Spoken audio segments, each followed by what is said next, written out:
ಕ್ಷೇತ್ರ ಧರ್ಮಸ್ಥಳ ಗ್ರಾಮಾಭಿವೃದ್ಧಿ ಯೋಜನೆಯ ಕುಂದಾಪುರ 2 ಯೋಜನಾ ಕಚೇರಿಯ ಇವತ್ತು ದಸರಾ ಸಂದರ್ಭದಲ್ಲಿ ಮಾಡಿದಂತಹ ಪೂಜೆ, ಲಕ್ಷ್ಮೀ ಪೂಜೆ ಮತ್ತು ಗಣಹೋಮ ಭಾಳಷ್ಟು ಯಶಸ್ವಿಯಾಗಿ ನಡೆದಿದೆ. ನಮ್ಮೆಲ್ಲ ಕಾರ್ಯಕರ್ತರು ಭಜನೆಯ ಮುಖಾಂತರ ದೇವರನ್ನು ಇವತ್ತು ಭಜಿಸಿದ್ದಾರೆ. ತುಂಬ ಚೆನ್ನಾಗಿತ್ತು. ಅದರಲ್ಲಿ ಪಾಯಸ ಮೇಳ ಬಂದಂಥ ಹೋಳಿಗೆ ಅಂತೂ ತುಂಬ ಚೆನ್ನಾಗಿತ್ತು. ಪ್ರಸಾದ ಅಂತ ಹೇಳಿದ್ರೆ ಭೋಜನ ವ್ಯವಸ್ಥೆ ಭಾಳಷ್ಟು ಉತ್ತಮವಾಗಿತ್ತು. ತುಂಬ ಜನರು ಕೂಡ ಅಂದರೆ ಸಹಭೋಜನದಲ್ಲಿ ನಾವು ತೃಪ್ತಿಯನ್ನು ಪಡ್ಕೊಂಡಿದ್ದೇವೆ. ಕುಂದಾಪುರ 2 ಯೋಜನಾ ಕಚೇರಿಯವರು ಇವತ್ತು ದಸರಾ ಹಬ್ಬದ ಪ್ರಯುಕ್ತ ನವರಾತ್ರಿಯ ಶುಭ ಸಂದರ್ಭದಲ್ಲಿ ದುರ್ಗಾಷ್ಟಮಿಯ ದಿನ ಗಣಹೋಮ ಹಾಗೂ ಕಚೇರಿಯ ಪೂಜೆಯನ್ನು ನೆರವೇರಿಸಿದ್ದು ಬಹಳಷ್ಟು ಅತ್ಯುತ್ತಮವಾಗಿ ಅಚ್ಚುಕಟ್ಟಾಗಿ ಮಾಡಿರುತ್ತಾರೆ.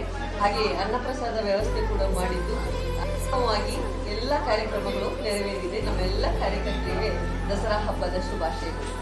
PC trust registered Kundapura Koteshwara ವಲಯ 2 ಇದರ ದಸರಾ ಮಹೋತ್ಸವದ ಪ್ರಯುಕ್ತ ಲಕ್ಷ್ಮೀ ಪೂಜೆಯನ್ನು ಮಾನ್ಯ ಯೋಜನಾಧಿಕಾರಿಗಳು ಹಾಗೂ ಎಲ್ಲ ಯೋಜನೆಯ ಎಲ್ಲ ಸಿಬ್ಬಂದಿ ವರ್ಗಗಳಿಂದ ಉತ್ತಮ ರೀತಿಯಲ್ಲಿ ಯಶಸ್ವಿಯಾಗಿ ದೇವರ ಪೂಜೆ ಹಾಗೂ ಸಹ ಭೋಜನ ಯಶಸ್ವಿಯಾಗಿ ನೆರವೇರಿಸಿ ಅವರಿಗೂ ಆ ದೇವರು ಆಯುರಾರೋಗ್ಯ ಆಯುಷ್ಯನ ಕೊಟ್ಟು ಸದಾ ರಕ್ಷಿಸಿದೆಯಲ್ಲ ಇನ್ನಷ್ಟು ಹೆಚ್ಚಿನ ಸೇವಾ ಭಾಗಗಳನ್ನು ಕೊಡುವಂಥ ಶಕ್ತಿಯನ್ನು ದೇವರು ಕರುಣಿಸಿದೆ ಅಂತ ಹೇಳ್ತಾ ವಿಶೇಷವಾಗಿ ಕುಂದಾಪುರ 2 ತಾಲೂಕಿನ ಇಲ್ಲಿನ ಸಿಬ್ಬಂದಿಗಳು ಮತ್ತು ಕಚೇರಿ ಸಿಬ್ಬಂದಿಗಳು ಎಲ್ಲರೂ ಸೇರಿಕೊಂಡು ಬಹಳ ವಿಶೇಷವಾಗಿ ಭಕ್ತಪೂರ್ವಕವಾಗಿ ಮನಪೂರ್ವಕವಾಗಿ ಶ್ರದ್ಧಾಭಕ್ತಿಯಿಂದ ಇವತ್ತು ಗಣಪ ಮತ್ತು ಲಕ್ಷ್ಮೀ ಪೂಜೆಯನ್ನು ಮಾಡಿರುತ್ತಾರೆ.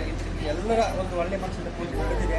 ಭಾಳ ಖುಷಿಯಾಗಿದೆ. ಅಂಥ ಒಂದು ಪೂಜೆ ಪುರಸ್ಕಾರಗಳು ನಿರಂತರವಾಗಿ ನಡೆದಿದೆ. ಎಲ್ಲರೂ ಕೂಡ ಭಗವಂತ ಇನ್ನಷ್ಟು ಆರೋಗ್ಯ ಆಯುಷ್ಯ ಶಕ್ತಿ ಕೊಳ್ಳಂತೇಳಿ ಆ ಸ್ವಾಮಿಯಲ್ಲಿ ಒಂದು ಕಾರ್ಯಕ್ರಮ ಬಹಳ ಯಶಸ್ವಿಯಾಗಿ ನಮ್ಮ ಮಾನ್ಯ ಯೋಜನಾಧಿಕಾರಿಗಳ ಸಲಹೆ ಸೂಚನೆಯಂತೆ ನಾವೆಲ್ಲ ಸಿಬ್ಬಂದಿ ವರ್ಗದವರು ಬಹಳ ಶ್ರದ್ಧೆ ಆಸಕ್ತಿಯಿಂದ ಮಾಡಿದ್ದೀವಿ.